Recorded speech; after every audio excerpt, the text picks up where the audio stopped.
Morning. ഞാൻ Vinayaka Krishna. News at സിറ്റീസിലെ പുതിയ വാർത്തകളിലേക്ക് എല്ലാ മാന്യപ്രേക്ഷകർക്കും ഹാർദമായ സ്വാഗതം. ഇരിഞ്ഞാലക്കുട ഡാണാവിലും പരിസരങ്ങളിലും വികസനത്തിന്റെ ഭാഗമായി ഓരോരോ ബിൽഡിങ്ങുകളായി പൊളിച്ചു മാറ്റിക്കൊണ്ടിരിക്കുകയാണ്. വിശദാംശങ്ങളുമായി നമ്മുടെ റിപ്പോർട്ടർ മിഥുൽ കൃഷ്ണ ചേരുന്നു. മിഥുൽ, എന്താണ് നമുക്ക് അറിയാൻ കഴിയുന്നത്? അവിടുത്തെ സാഹചര്യം എന്താണ്?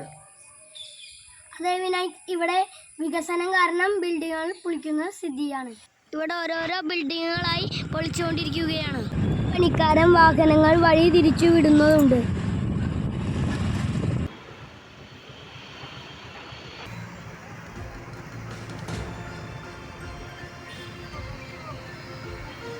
ഓക്കെ മിഥുൽ, മറ്റൊരു വാർത്തയുമായി നമ്മുടെ റിപ്പോർട്ടർ മിയ ചേരുന്നുണ്ട്.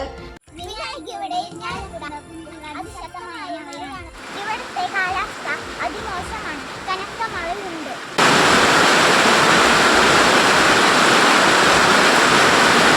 ക്യാമറമാൻ അമ്പാടിയോടൊപ്പം reporter Mia, VK news, Irinjalakuda.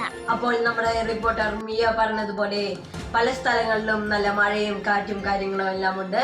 എല്ലാവരും സേഫായി ഇരിക്കാൻ ശ്രദ്ധിക്കുമല്ലോ. അപ്പോൾ ഇന്നത്തെ വാർത്തകൾ കഴിഞ്ഞു. നന്ദി, നമസ്കാരം.